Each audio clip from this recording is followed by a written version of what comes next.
in relation to this program? Commissioners, thank you and good morning. The department's response, as briefly outlined by Chief Arcos, let me just take a more broader framing of this to begin with.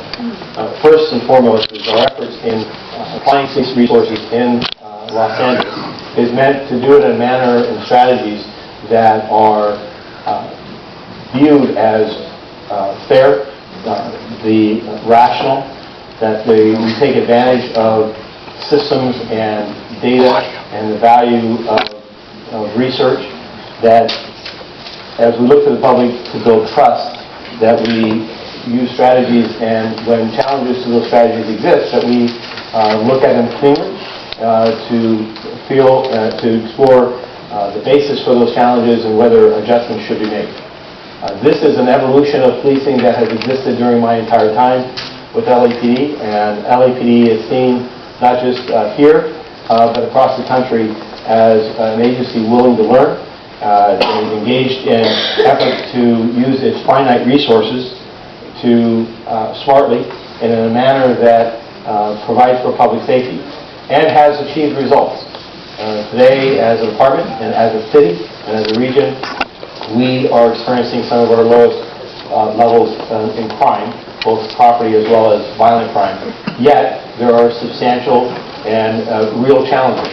And as we look at our policing resources, we will continue to seek strategies and explore ideas to how to smartly go about using those resources in a manner that builds trust, that recognizes bias, that understands community concerns relative to the past of policing, which may in the past have exercised those biases more arbitrarily.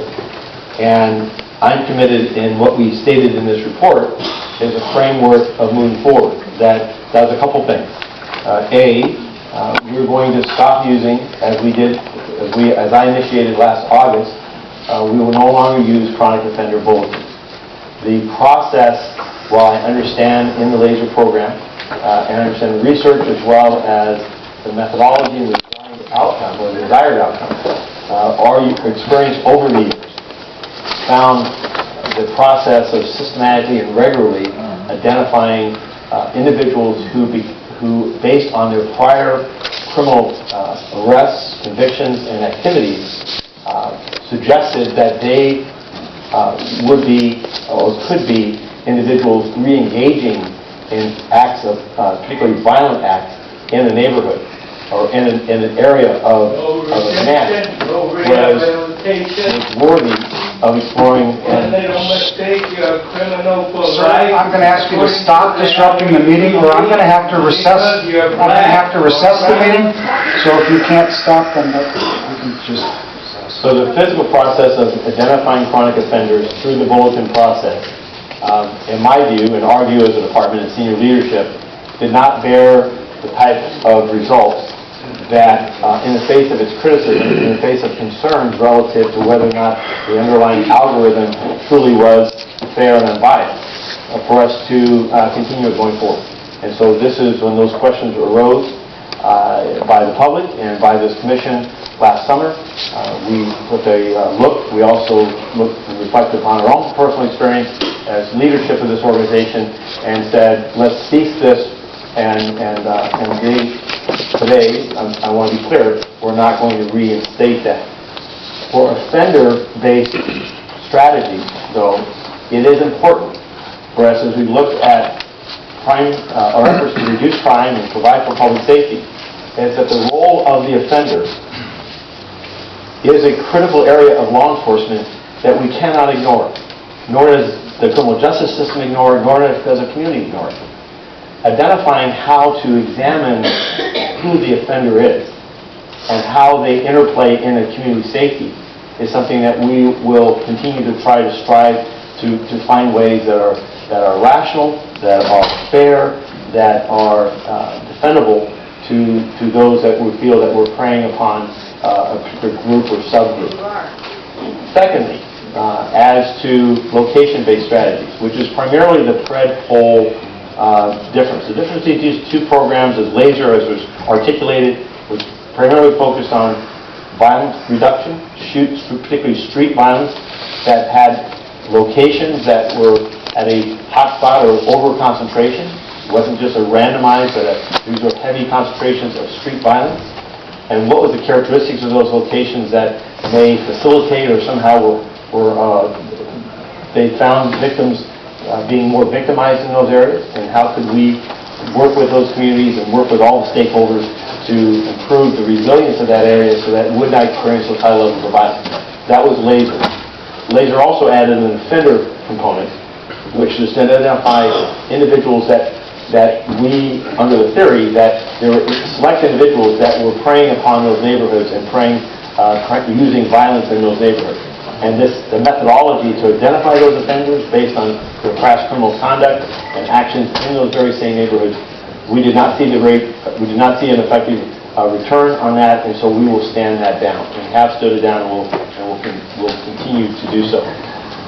On the location aspect, Predpol, unlike LASER, does not have an offender aspect to it. It has a location of a crime occurring, particularly property crime.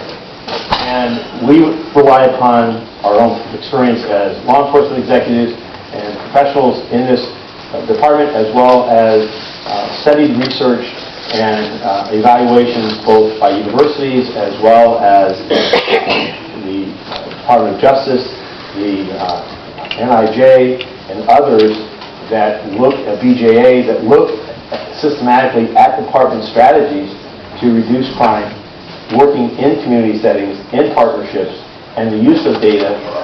And we will continue in using Predpol in its current configuration with adjustments that have been made, because we found through this study that there were problems with its focus.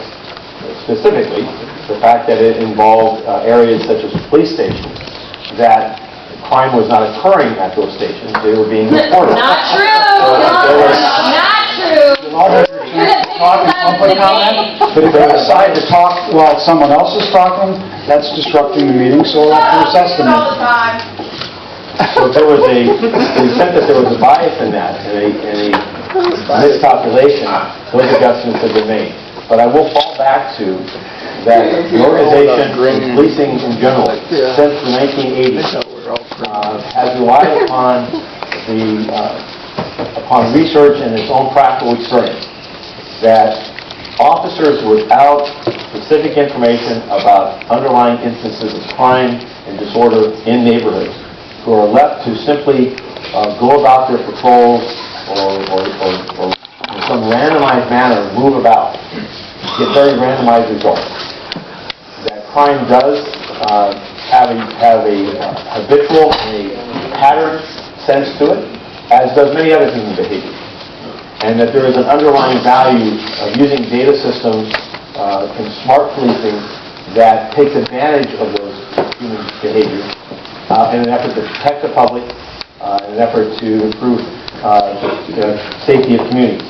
And at the end of the day, what we have to ensure is that as we go about exploring and using new ideas of this or descriptions of it, is that we do so in a manner that recognizing the community is going to listen to our descriptions.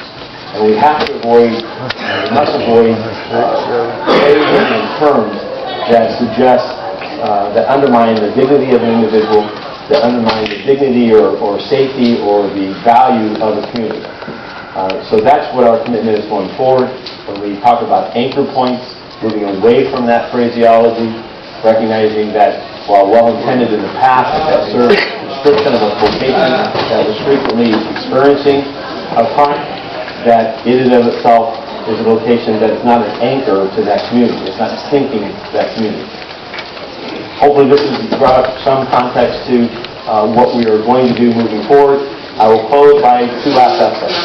We will continue to work with all of our communities productively in a manner to identify, if not this, then what? If not location-based strategy, if we cannot look at individuals who are committing crime, then what is your suggestion to protecting people who are being preyed upon? Disarming the police, that's the solution. And to the solution, I'm sorry, sir. I'm really sorry. This is your last warning. You'll have a chance to talk in public comment. Thank you. So we are willing and willing and will continue to reach out and deal with, and work with all of our communities to understand alternatives, viable alternatives, rational alternatives that reflect some pragmatic approach in a democracy such as ourselves, that we find ourselves in. Secondly, is our outreach has begun to identify a university footing, further research and evaluation of going forward. What is our mechanisms of identifying situational awareness, of identifying crime and disorder, and what are the, and how have our strategies that we're currently using, such as the Community Safety Operations Center, such as mission sheets and descriptions of what our actions we want our officers to engage in, patrols we want them to be a part of, how we evaluate that through the ComStat process, the accountability loop with that. How do this current model, this framework that we're acting under, what are areas for improvement, what are areas that can be refined, and as we move forward in our effort to build community trust. There's a lot of arrests. Thank you, sir. Commissioners, we'll start with Vice President. I'm sorry, Chair. Just the committee. Screwed it. Thank you. Chief, could you just articulate what is the precision policing model, and also when will implementation begin, and at what point do you think you'll begin to see the types of results from this new strategy that would enable you to begin to determine what's working and what's more or less effective? So the transition to a phraseology of this process of precision policing, it is a phrase that is developing its attributes, if you will, as we speak. Not just here in Los Angeles, but across the country. Precision policing strives to identify through data, through awareness and partnerships with communities and stakeholders, how do we go about in a more precise manner, to use the term of the phrase, and identifying those persons responsible and that you have accountable for crimes, whether it's property or violence. Also, in a precision sense, what are the strategies in dealing with location and with victimization that can help improve the resiliency to in effect, lower crime? Crime prevention is our primary pursuit. It is not the apprehension of offenders. Prevention of crime is what we strive to do as an organization. Identifying and holding offenders and bringing them before the justice system is the responsibility that we have to every victim and to the safety of the community. And it has a deterring effect to further acts of violence, further of opportunity. But it is in this precision policing model that we're evolving to. I'm wishing and I would desire for us as an organization to move beyond the at times fair criticism of what laser and Predpol has represented as governing strategies of this organization. And at the same time recognize that we cannot throw the baby out with the bathwater, that policing has a role, a significant role in the safety of a community. And that to ignore that or suggest that policing has no role in our society is a matter that is certainly, as an American, I welcome people to have that debate. But as the chief of this department and as a responsibility to the 4 million people who live in this city, I am governed by that motto to protect and to serve using these values on my right, and we will strive to do that in manners that have been proven successful while recognizing we will be forever committed to continuing to improve the manner in which we go about policing. That's not doublespeak. That is meant to suggest to you that we have a fundamental disagreement with members of this audience about whether or not an armed or a law enforcement agency has a role in community safety. You just don't want to lose your job, that's all. Yeah. And, Commissioner, can I just quick? Just want to add that we've already begun the training with the Community Safety Operations Centers. We've had 2 citywide meetings with all of our Bureau of Crime Analysis details and every area crime analysis detail and detective commanding officer. And one of the things, again, that we learned from the report was just, again, a lack of consistent application across our 21 areas. So we've already put that in place. We were joined by the Office of Special Operations to ensure that we also develop and design specific metropolitan division packets as well. It's part of it in building out the consistency. And under the leadership of Commander Rodriguez, he's already selected the training cadre that will go to all 21 areas to ensure that we are rolling out precision policing exactly across the city as it should be.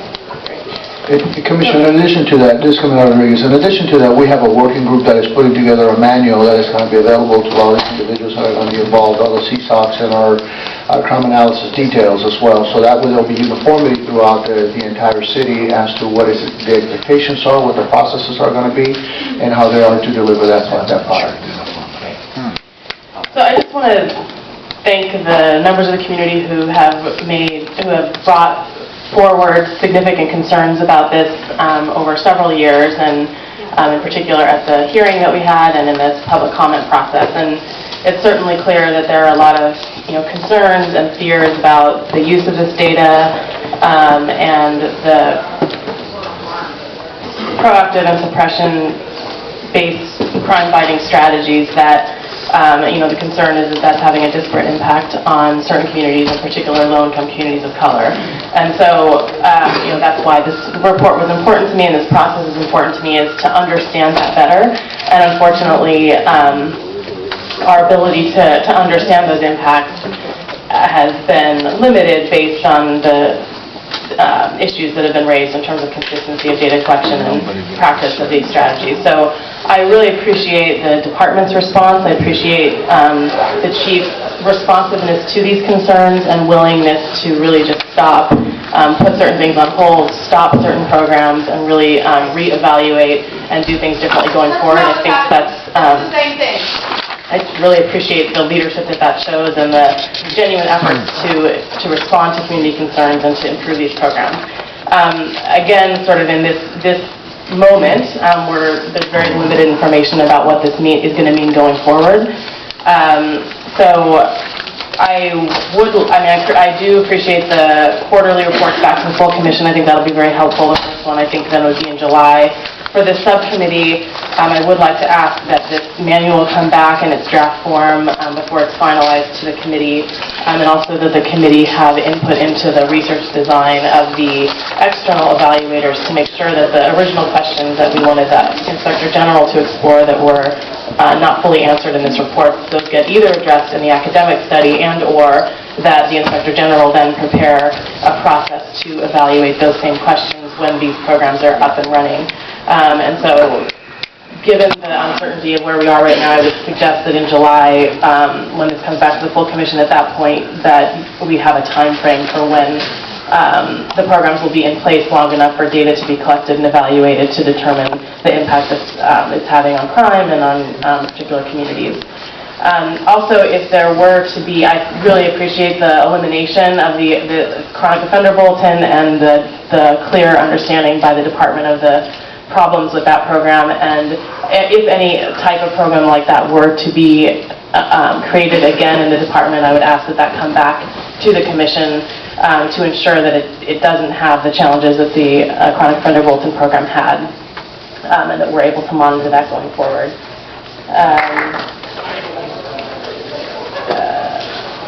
And I'll just say too, I think the focus here is on these data-driven policing strategies, on suppression policing. But as you've said, I mean, the real goal is prevention, although deterrence is part of that. That prevention is the goal, and that addressing sort of the root causes of crime in these communities is the larger purpose. And so I would like to explore community policing practices that the department is undertaking, and potentially new and innovative approaches that we can have to addressing some of the root causes of crime that aren't just about suppression policing, but that are other strategies that together take a more comprehensive approach to addressing the underlying issues. Commissioner Bonner?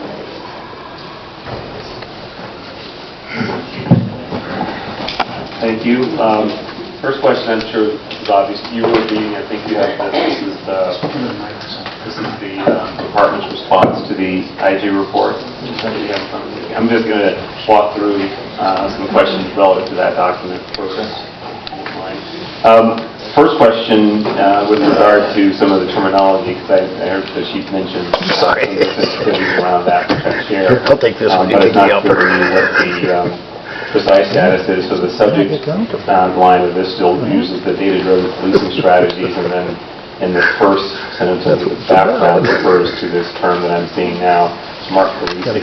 So can you just share with me kind of the difference between those two terms, and is smart policing now the new term that's being used, or is it a term that's been used prior that I was not aware of, or what's the meaning of that? Smart policing's been around for a minute, Connor. Yes, sir. So smart policing came about in 2011 as a joint venture with the Bureau of Justice and Administration. And by the way, I'm not asking for history on smart policing. What I'm asking for is relative to this report. I don't recall, and I could have just missed it in my reading the ID report and so on, but we were using the term data-driven policing, and I'm just asking the relationship between that term and smart policing. I'm sorry, the relationship between smart policing and which one? Absolutely. As a conversation about data-driven. Absolutely. So smart policing was the overarching terminology that was utilized to describe laser and predpol, which were the two data-driven strategies that were under the smart policing program. It was a system identified to leverage the data that was there, to data mine in essence, and identify a more precise manner in which policing could be delivered. Instead of the random patrols that the chief spoke about earlier, it was the ability for us to focus our officers in a smarter manner so that they are more precise in their activities and their communities. See what I mean? I don't want to belabor the point. That's really a question that's almost semantic. So all I'm asking is, the IG's report was a review of selected data-driven policing strategies. Now I'm seeing a memo that's addressing smart policing. I'm just wanting to make sure I'm using the proper term in the conversation. It's synonymous. All right. Well, I'm going to continue to use data-driven policing. It doesn't matter. On the bottom of page 2, there's the first couple of pages are kind of summarizing some of the status quo. The bottom there's the last sentence in that page says the department's review of those identified with few or no points did not identify individuals without a criminal history or who were uninvolved in prior criminal activity. And I wonder if you can clarify that, what the intent of the meeting. I just want to make sure it's not suggesting that, hey, we found people who had some criminal history, so it's okay to violate their rights in a way different than somebody who doesn't have criminal history. I'm not putting those words in my mouth, but I'm wanting to understand what that sentence is intended to signify or for What do you think point it's out. intended to signify? Let them tell me. Let me first of all say that the identification of a chronic offender, we, in our description of its initial rollout, its pilot efforts, as well as it built across the city, across all the areas of the department, was initially meant to identify violent offenders as part of the LASER program. The individual being identified as a chronic offender in and of itself did not justify a reasonable suspicion for a stop, a detention, or an arrest. And nor did it justify or identify any ability of the organization to ignore a person's constitutional rights. There's no suggestions of that in the training of the literature that was provided as incomplete as the Inspector General found it, and its description in each instance.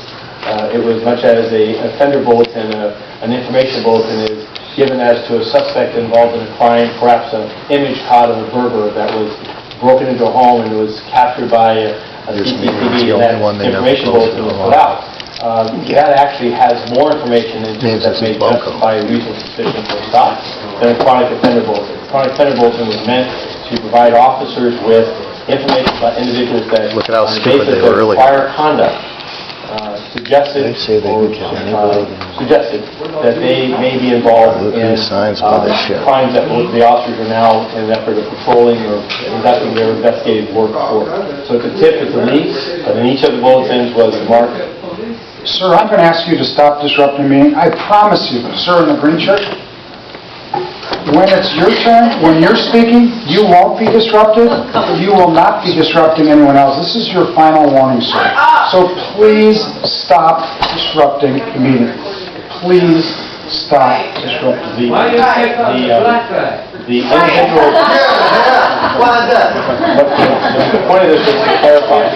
Right, I've been telling you the whole time, you ain't said shit to me, why you gonna tell me? Well, because I didn't see you, and now that I do see you, it's your final warning, because I couldn't see you. That's exactly the reason. Yeah, please let me know some more. The Inspector General's review of the chronic offenders Oh, my God. found that in areas of Do the you believe city, this? that there were offenders that were identified that were not necessarily Hey, but individuals look. that had a violent crime history. I got a or permanent prior copy of offenses. my own. Areas that, in our review of this, was we looked at their work as well as talking with our area commands. We found areas that did not have high concentrations of violent crime, that had higher concentrations of property crime, that they went to identify habitual or chronic or repeat offenders and used this mechanism. So that the algorithm or the point schedule that was heavily weighted for violent crime or possession of a gun was not truly applicable to the burglary suspect or the auto theft suspect, because while that individual may have been arrested previously multiple times for burglary or for auto theft, maybe on probation or parole for such underlying conduct, that they didn't have offenses that were violent crime. So it was a tool that was applied by the area in an effort to address concerns of what are you doing with chronic offenders that varied from the desire. That's what it was also meant to be, is that we have no information today that anyone who was identified as a chronic offender was simply someone picked at random, someone that had no involvement with law enforcement in any fashion or form, and yet someone simply tried to put a name on a bulletin to satisfy an area command, a bureau command, or a CompStat inspection. And on that last point, I just want to make sure, but you're not taking comfort in the fact, if somebody was identified in the bulletin and should not have been, you're not taking comfort in the fact that, okay, well, the mistake is somewhat okay because they did have some prior criminal activity. I just want to make sure that that's not the perspective. This report is not made to take comfort. It's made to clarify. You believe because I that? think as the public looks to questions of how LAPD identifies offenders, They say we have a they can tell responsibility you whatever, huh? to, if it were, They can't make them as phone one calls for might 5 interpret, days, and they say it's as okay? suggested, that, or people interpreted or pulled from the report, meaning that we just pick someone on a basis of no conduct in the past. Yeah, That you ever seen we this? would, we have an This is what obligation you really want to know. to These are the mitigate that DOJ by the stats, sense of what we did actually see in our experience as far as 62 to those. 64. Commissioner, it speaks to, again, to everything that we were identified with inconsistency and decentralization. And then in our expansion of This lasers to is other worth areas, something. not all areas were designed to have lasers. You're a guy that needs to But we know. put it there. But all areas have chronic offenders. Yeah. But these chronic offenders were not all violent offenders. There are chronic offenders that drive property crime in certain parts of the city. Burglaries, motor vehicle theft, etc. So when the commands are preparing for CompStat and the questions are coming up about their chronic offender bulletin list, how are they doing, they were coming up with chronic offenders that were driving their crime. But again, it wasn't being, again, there was no oversight to how they were developing the chronic offender programs. Okay. Thank you. I'm going on to page 3 relative to the offender-based programs that is noting the discontinued use of the chronic offender bulletin, and it says in their place the department will return to its practice of drawing critical information from physical descriptors of reported crimes, etc. Can you just clarify the status of this program? So I get, as I've heard a lot, that the chronic offender bulletin has been discontinued as of August, so that's clear. But what does the rest of this mean in terms of what's in its place? So currently, Commissioner, one of the things that we're doing is, this is akin to a wanted type flyer. As we develop information, specific information from a crime victim, as it relates to a specific identifier, whether it's a tattoo, as a birthmark, anything that specifically signals this individual as the offender, we'll put together a wanted bulletin for sorts to provide that to the officers during their mission so that they can be on the lookout for this individual to see if this is the one connected to the specific crime. In addition to that, we will obviously rely on our parole and probation partners, asking them to see if they've had an individual that fits the description, that has a specific identifier that could be related to this specific crime. Again, in addition, that would be helping to try to remove, or either identify or remove the individual from committing an ongoing offense. So what I'm still trying to understand is, with the termination of the chronic offender bulletin, is there another process in place where you're capturing information that will be used in the same way that chronic offender bulletins would have been used, or are you moving away from the approach behind the chronic offender bulletin? We are completely moving away from that approach. We are not maintaining a database as we were with the chronic offender program. This will all be done in real time as that information is developed. Okay, and I'm going now further down the same page to the questions regarding location-based programs, and a similar issue that I can't quite tell what the status of this is in terms of you're identifying changes that are in process, changes that have been made since the ID's report that are already operational. Something else, can you characterize kind of what the status is as we sit here today? Absolutely. So all the laser zones that we had in the past have been eliminated. We're no longer identifying those laser zones. What we're trying to do is identify those micro hotspots, or those places where crime is really concentrated, as the chief alluded to earlier, with crime locations, victimization. And we're going to the crime generators and crime attractors. These are locations where, for instance, a problematic liquor store that has a propensity for individuals to hang around and generate crime. That for us will be a crime attractor. A crime generator would be like a parking lot with a large number of vehicles at a venue that has a high propensity for vehicles being broken into.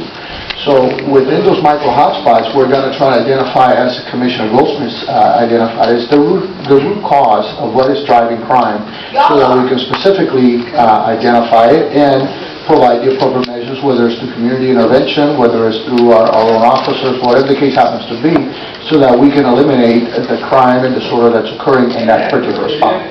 Commissioner, one more quick question.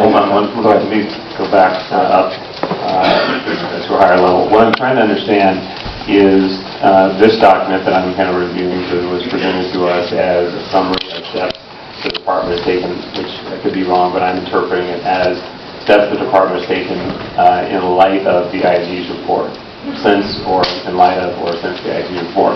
So that was some 3-4 weeks ago. And so the way it's presented is as if in the past 3 or 4 weeks we've made all these changes, everybody's been trained, everybody's now, and we're just fixing issues. So I'm trying to understand if these are changes that are in process and that are going to be made, or are you saying really that people on the street and patrol now exactly know what they're supposed to be doing in regards to this? So it's in process, number one. So the information that was, you asked earlier about getting away from chronic offender bulletins and how we're going back to more polos or wanted suspects and descriptors, that is fundamental and foundational work of law enforcement. That has existed for decades of work. The officers will always use that, working the information from crime reports, from talking to victims, speaking to witnesses, speaking to suspects on the street, and then the use of video intelligence do that as well. That is still going to exist. But as we continue to move forward with the training and developing the rollout and the manual for precision policing, the officers still know what to do. They still know what to do. They're still getting information. They're still driven by crime alerts and what's going on through their roll calls of their smart boards, their information from detectives. There's nothing on hold there. The officers are still working. And let me just draw your attention to, I believe you're on page 3, location-based program. With respect to the location-based component consistent with academic literature, precision policing, the department is currently in the process of evaluating suitability. So it speaks to the fact that we're in the process. As you look through this, it speaks to in the following page that as we transition our efforts, what we're going to work on, and then the last page speaks to the fact that we have training, development of written materials. The organization is constantly evolving in its abilities, and it has a bit of, I'll call the word tradecraft, of strategies that have proven effective and others that have not. Transference of that I think it's fair here that this manual that's been articulated that was our response is we need to better memorialize that. How is it, where are they now? What does that mean when I say where are they now? What does that mean to a detective or to an officer that is trying to understand where crime is occurring in his or her area? So we need to memorialize these practices. A BOLO, be on the lookout. What is a BOLO? So your term of what is smart policing versus data-driven? We are never static. There is a certain amount of capabilities or capacity today that we administer. And I think what the Inspector General reports saw and found is what we experience in policing. Every ComStat inspection, every CSOC briefing, every briefing that occurs in a roll call room or a squad day is an evolutionary process of reinforcing those strategies, informing new strategies or existing practices that we want our people to engage in, and providing that instruction, guidance, and oversight so that they go out and execute in a manner that's consistent with our values. But it's never, I think hardly will ever be there, because each year we hire 500 more officers and 500 more people who come in to a profession that has historic levels of practices and actions and activities and strategies that we have to instill by training and by experience.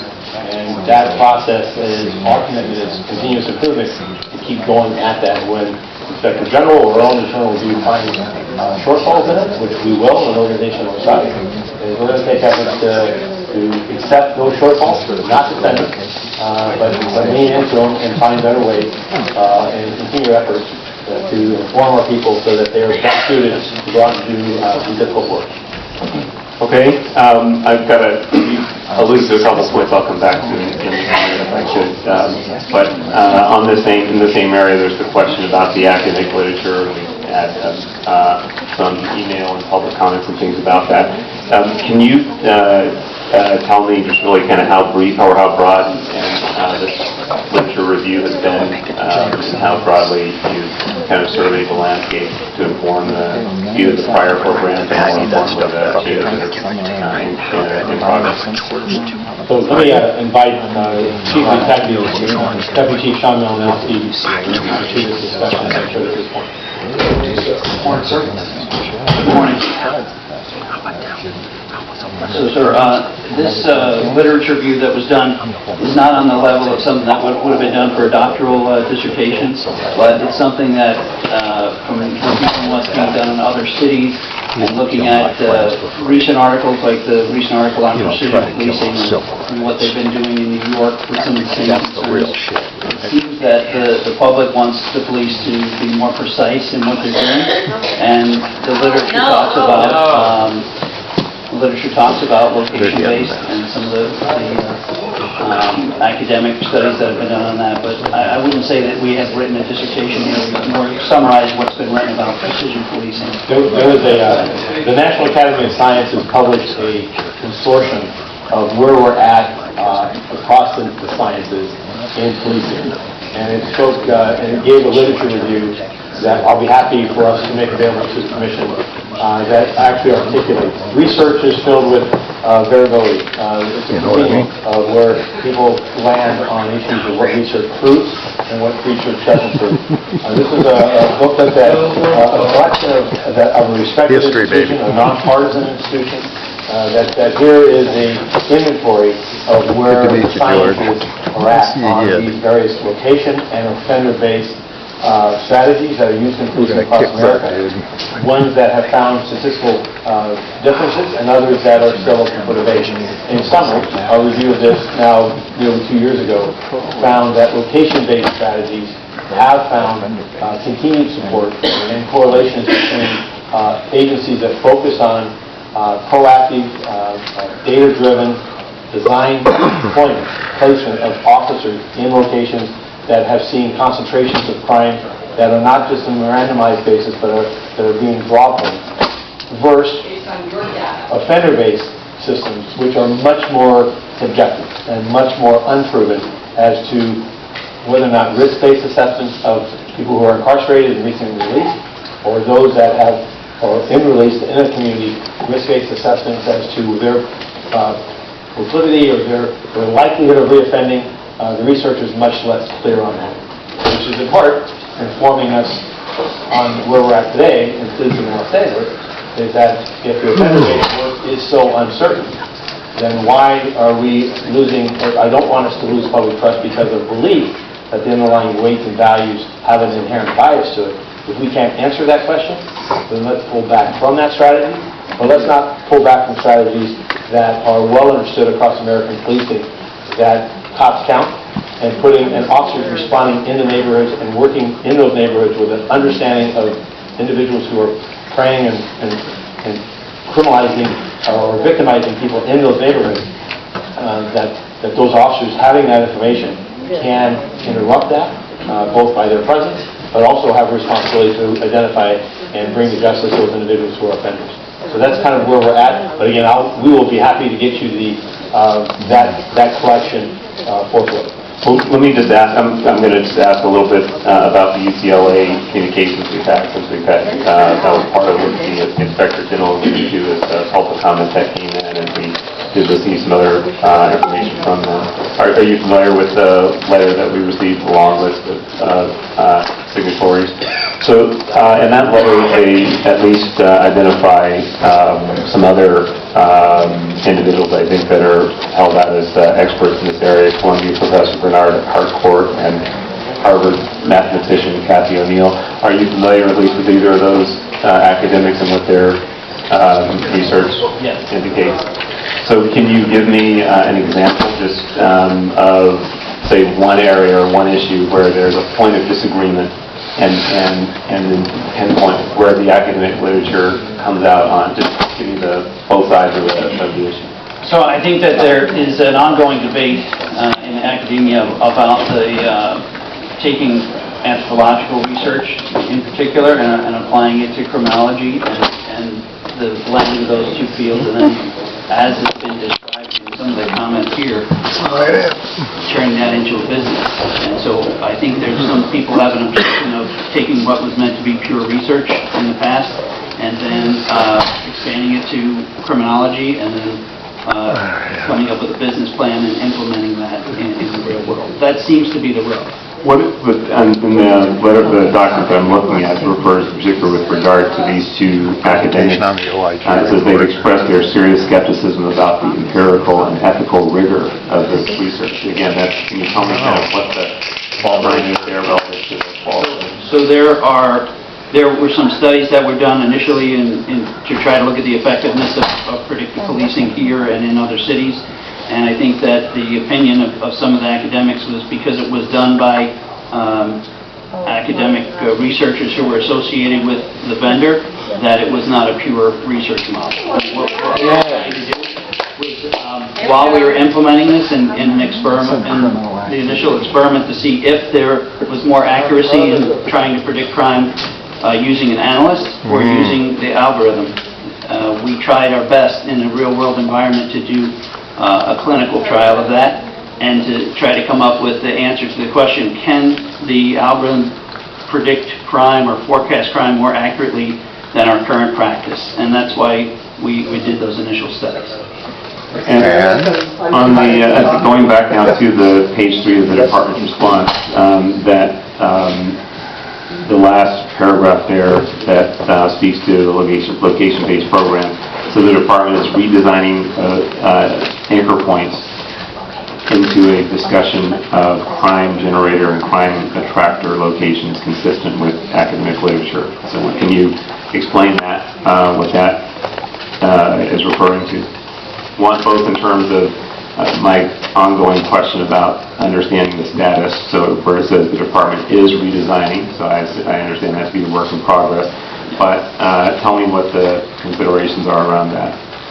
So it is a work in progress, because we had asked the divisions to come up with anchor points, is a term that we used. Where do you see crime being anchored in the community?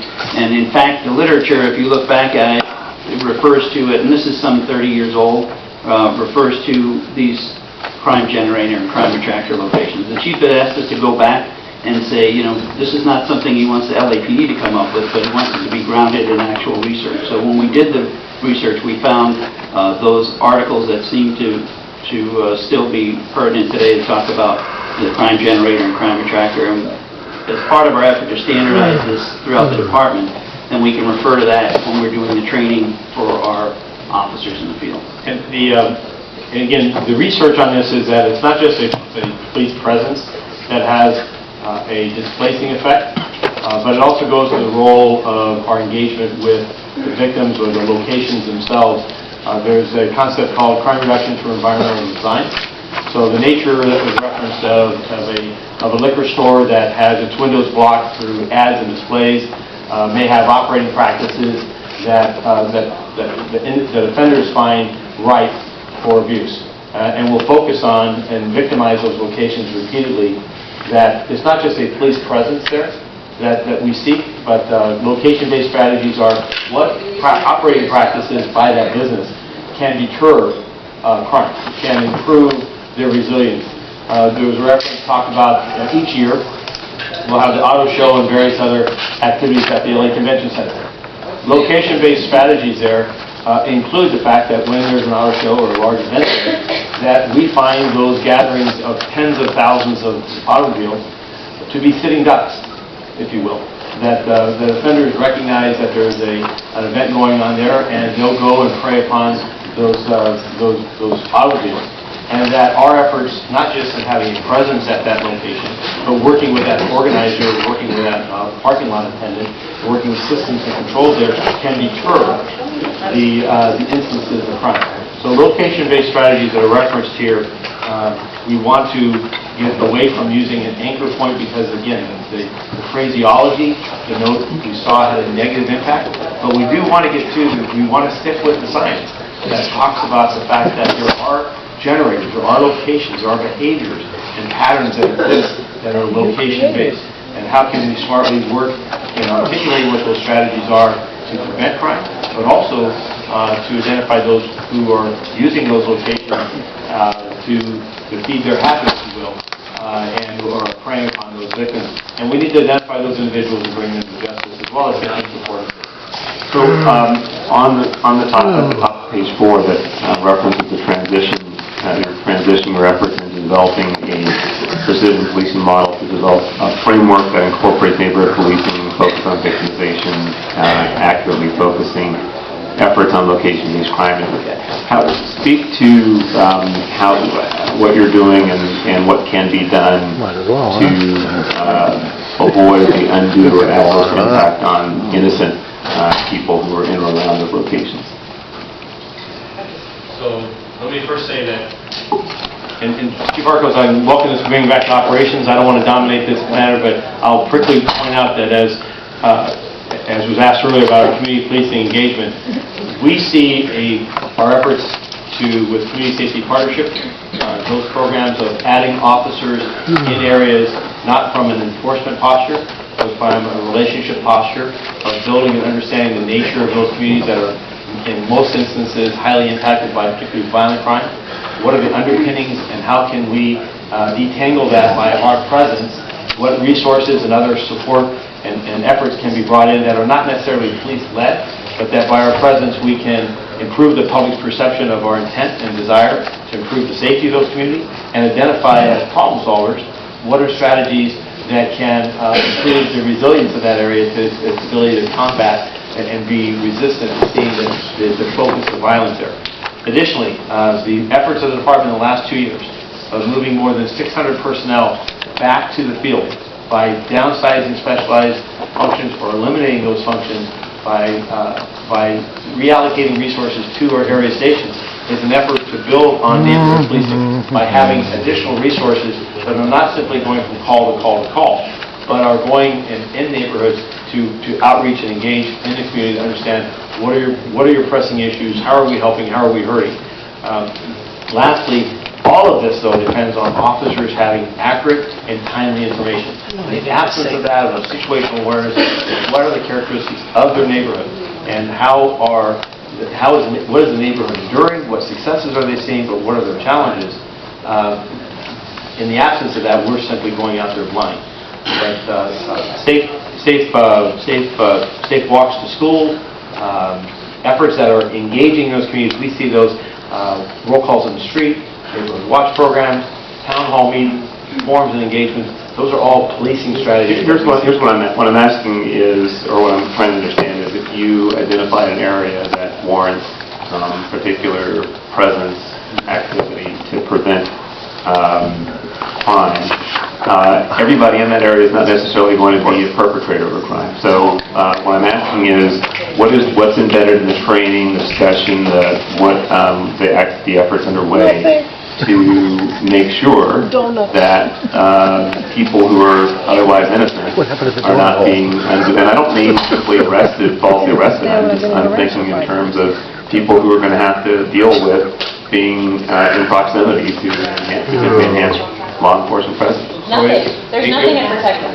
It goes to, and this could be I think it's an area that deserves a better, more detailed representation, but let me start by saying we hire people of great value, who have personal characteristics of emotional intelligence, who care and have a concern to make a difference and recognize that they're serving Did emotional an honorable intelligence profession. save Rosario Max? To then go into training and guidance as to what tools, what constitutional rights are to be afforded, and how they go about policing, and how sacred their responsibilities are. talking now. Then, and as we train and we then go out and oversee and supervise and lead, Start at the beginning. and most recently with body-worn video and other audits and inspections, have an accountability loop that go back and look back and identify where and reinforce instances where officers get it right, and are doing it exactly consistent with the model of procedural justice, of respecting the rights and dignity of everyone involved, and they're carrying out these values that are on these walls.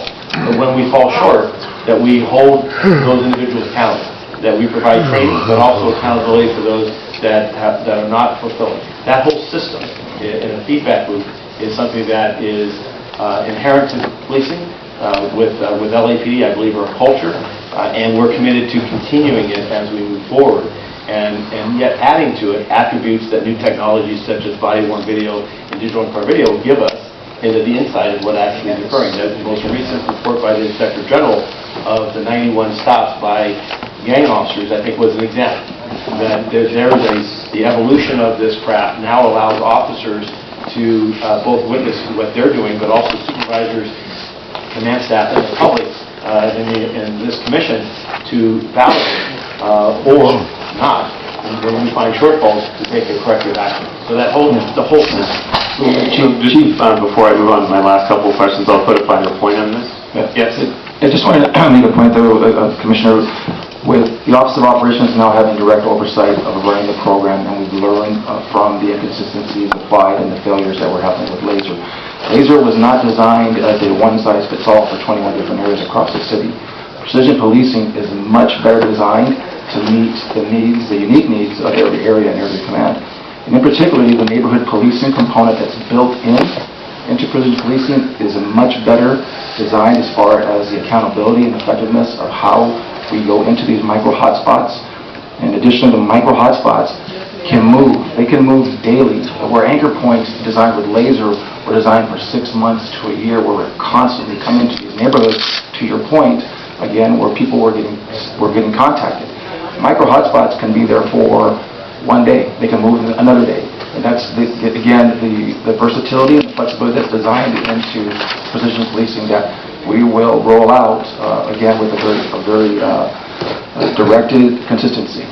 So my request on this particular issue, and again, I'm still on page 4, I'm at the end of that first paragraph under C, where it says that since data-driven strategies are still an emerging field, the development and implementation of new technology will further refine their use and provide opportunities to obtain independent evaluations of the efficacy and impact of data-driven policing programs. Now, correct me if I'm wrong, but I'm reading this when the reference to the efficacy and impact, I'm reading that to mean the impact on did you prevent crime, what are the crime statistics, what does impact. What I'm asking specifically is that the very concept of impact also take into consideration the impact on innocent people in the community. That's what I'm asking. That's what we're talking about here. And that's exactly what I'm speaking to too, as well. Adverse impact of people who are being disproportionately stopped in an area is not something that we are looking to design this program around. we are going to where the crime is being. So I get that, and what I get that in the next place is, and what I'm asking again is to formalize Yes. so that the very notion of impact, when you're evaluating the impact of these programs, that you're not looking at it simply from the impact of from the law enforcement impact on crime, that you're also looking at it from the impact of the human impact, if you will, on people and communities. I agree, and this commission has made it very clear to the department about that impact that we're having, again, from the data-driven policing programs, from AFDRs, and from procedural justice, and all that stuff is occurring right now. We are going back at it, again, with a very fervor to it in training our supervisors and our officers and command staff across the board to making sure, again, that is really well understood. And Commissioner, we followed this discussion on this page with the community sentiment surveys that speak to this very issue. So I apologize if there's some tone in this report or our presentation that suggests that the measure of LAPD and this administration is the absence of crime at any cost. That is absolutely not the case. I'm proud of the men and women who go out each day, and as I'm sure you are, that are here to build trust in communities by their actions. No member of the community here trusts you. And so this was paragraphed as a reporting evaluation. The proximity of the survey that was talked about is understanding that we need to improve the sentiments of understanding the sentiment of each of the neighborhoods at the neighborhood level, to understand how our application of our strategies are actually building and reinforcing trust or undermining it. This is not an agency that's looking to do an Operation Hammer or return to the ghosts of our past, where we're simply oppressing and everything that moves is I like that name, somehow Operation an Hammer. enemy or Appreciate that. And along those lines, on the list of the surveys and some of the things that you may be, some of the other tools you may be using, it seems to me that the effectiveness of some of these types of surveys, where you're going to do telephone surveys, internet surveys, online focus groups, and those things, the efficacy of those are going to vary tremendously based on the communities you're dealing with, and particularly considering that many people who are in some of the most impacted communities are not people who spend their days surfing online and the like. So I'd appreciate some comment about what specific steps are going to be taken to make sure that these types of surveys and things are culturally relevant and really getting to the people that I would presume we're most concerned about, are innocent people who already have it difficult enough living in a difficult environment or community. So what specific kinds of steps are going to be taken to make sure that these are tailored in a way to capture that kind of impact or input? So I think these are things that exist today, and again, I think to your point, again, they can be varied, again, from community to community on where you're hitting, but these are the things that exist today that we can actually go to find some sort of measure of sentiment. In addition to those things, these are things that are ongoing with the chief of police, with days of dialogue, the town halls, the forums where people who are invited to be out there and come and talk to the police. Those things are ongoing as well and can be used as a measure of sentiment of what's going on in our communities across the city. And yet, as you know, this department was engaged in a survey. The last survey was approximately a year ago. And we have those measures, and we clearly see the differences between communities across the city. We recently were approved by the City Council for funding that will allow a multimodal, meaning a variety of survey instruments. There is no perfect one instrument. There's a conversation about elusive here, but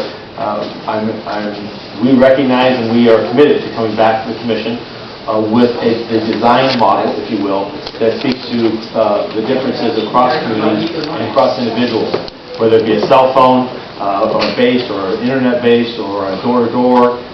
We are the most recent transition to the new computer-aided dispatch system for this summer, for instance, is going to give us the ability to do callbacks and textbacks to callers. So more than 3 million calls last year to LAPD. And we are looking forward to using a design of that allows us to reach back to people who call LAPD for a satisfaction survey. And we have no idea what we'll find. we'll find various reactions. But how do we then start getting that data and start systematically looking at it so that we can understand what are strategies that we should do, that we can engage in to pursue focus groups? We are a customer service business. To identify a methodology that has multiple touch points. It won't be perfect. I suspect that there'll be others that will be critical of it for one aspect or another, but we will work with the commission and look forward to its leadership in helping us design where is the sweet spot for that. For sure, a man can't fill out a Two satisfaction last. survey. One, Chief Arcos, as I understand it, you are, and you've alluded to a couple times, being kind of assuming the accountability for the programs. And one thing I'd like is some follow-up information is really just charted out in terms of how's the accountability lie from you all the way down to the street, and from the street all the way up to you. So that'd be helpful to understand how that accountability is really going to work, not just on paper, but also in practice as well. Well, I think the Office of Operations is designed for that. We oversee 4 geographic bureaus, and each of the geographic bureaus oversee all of our 21 areas. So that will be the accountability mechanism going forward, is that the bureau chiefs will be responsible for ensuring that the implementation of precision policing is happening accurately and consistently across their bureaus. And we'll be looking at that through the design of metrics and our inspections from our back office under the direction of Commander Rodriguez and his cadre that will go out there. We'll also are going right now identifying the lieutenant that will be assigned to the Office of Operations, that will be our point of contact, that will be on the CSOC calls in the morning, and then following up with the area CADs again to make sure that the precision policing policies are being followed at the area CAD level. So thank you very much. I guess the last question maybe then is for the chief. To respond or to indicate to me, from a high-level standpoint, what I'm hearing is you have a program that's where there's been a number of issues identified. You have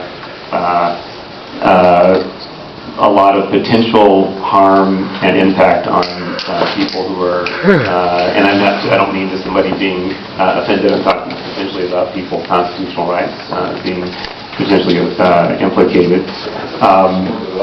Uncertain or dubious benefits of some of the programs. I'm not saying there's none. I'm saying that I don't know that, at least from the IG's report and the other information, that was not clear what the benefits have been.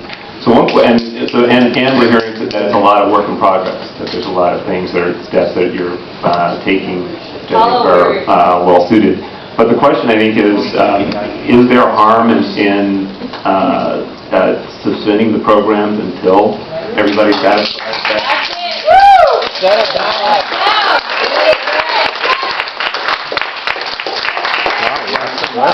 Just to clarify the question, I'm not a law enforcement official, so I'm not saying you should not use data in carrying out the mission. What I'm asking is relative to any formalized programs that were the subject of the IG's report. If they're in flux and being worked on, why would we not just push the pause button until everybody's certain that all the issues have been resolved and everybody can be comfortable with it? Here, here. Yes. Commissioner, perhaps I would benefit by understanding your first assertion that was that the constitutional rights of individuals were impacted. Where and what aspect of the report did you see that? No, I'm talking about potentially implicated. No, sir, I'm sorry. I'm asking, before I suspend efforts to vote and police and provide for the public safety in a city of 4 million, we are relying upon strategies that go to pragmatically that crime occurs in our city, that people are victimized, people die at the hands of others, and homes are invaded, and people lose valuables as well as their sense of security by people who are within our neighborhood. And as a policing professional and as a law enforcement agency, the second largest in the country, we have to have a framework based on values and based upon strategies that, while imperfect and not always easily to be able to look back and Answer the question.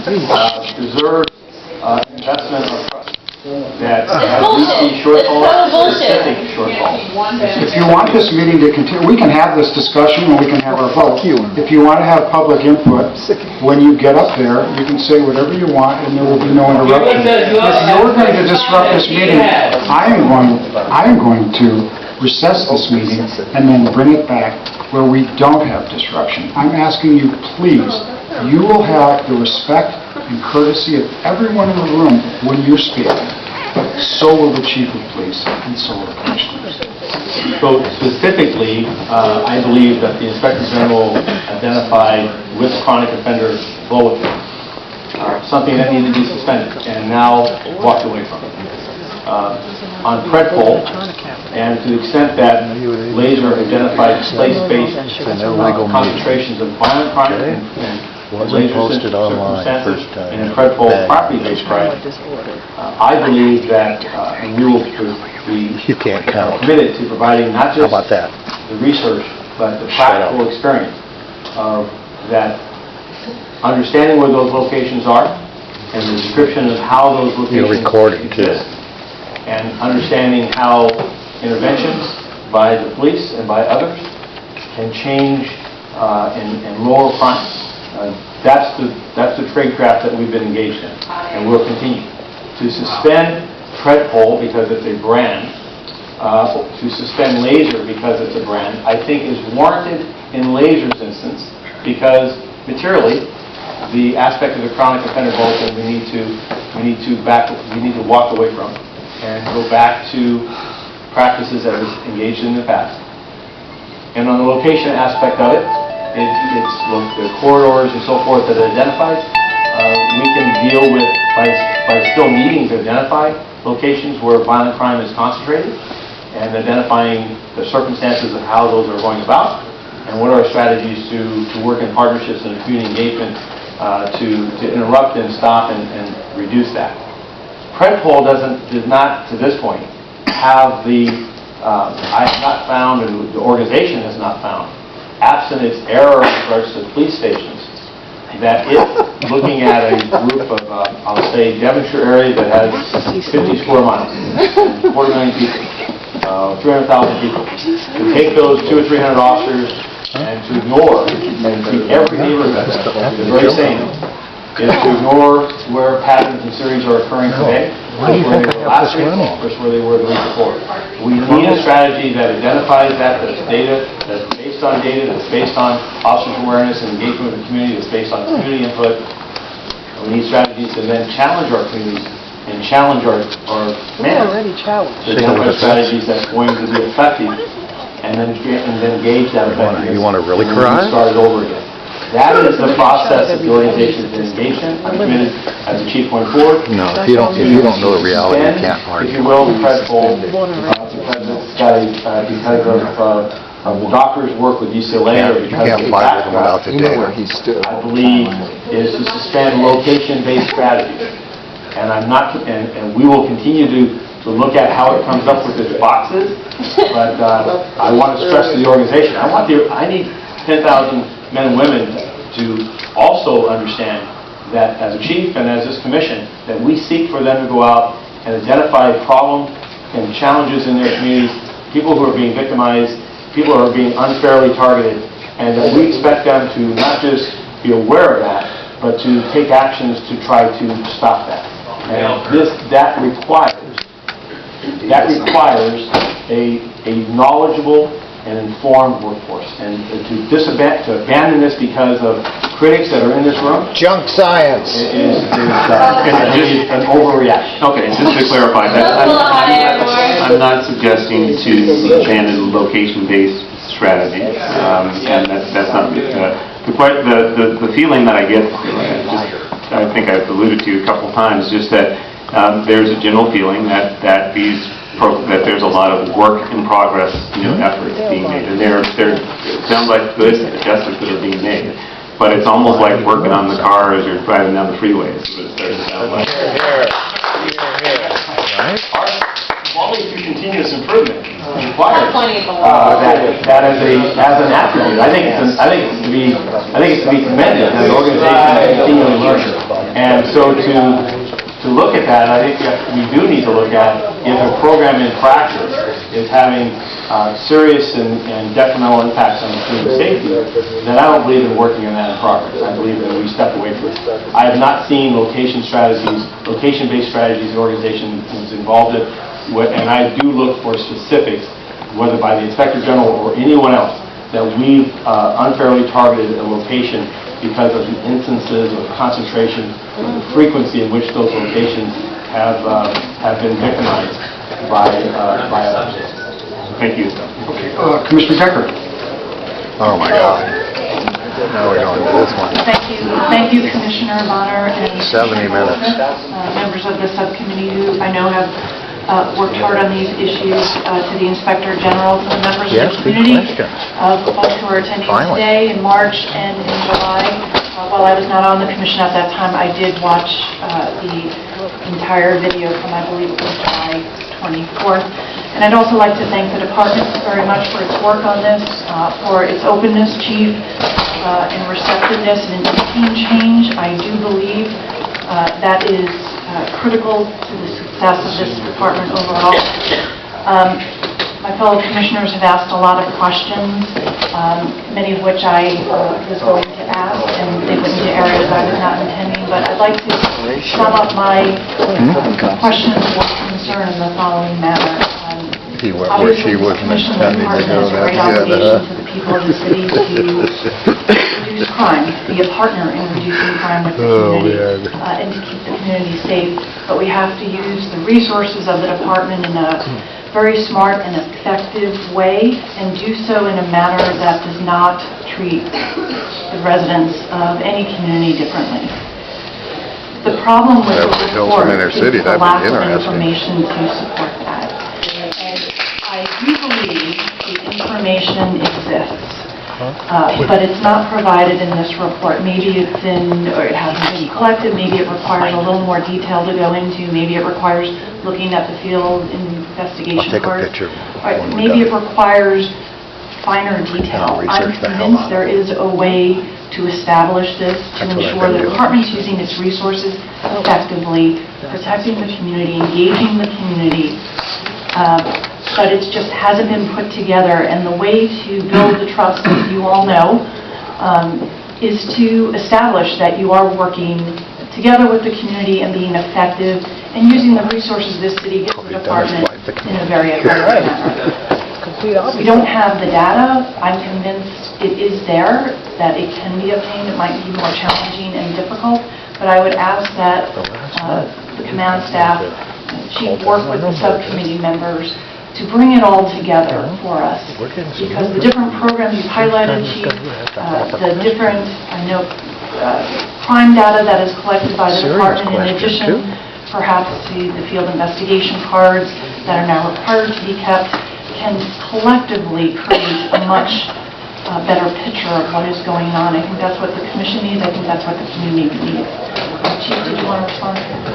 Thank you, Commissioner. And nothing is more important to us than reducing the fear of incidents and crime and building trust in our communities here in Los Angeles. So, I respect your remarks, and we'll go back at this again, and we'll be prepared to provide something in much greater detail on how this rollout looks like, how the accountability happens, what the training looks like. It's the presenter. So we can come back and report back to the subcommittee Check and see. what that would be. Let me just say, clearly here that the additional information that needs to be gathered or is gathered and needs the commission or the subcommittee feels they need to see should be part of these upcoming quarterly reports. Not a hold on starting what we need to do. We'll take public comment now. Okay, I better put some Yes, new batteries in. comment cards? Okay.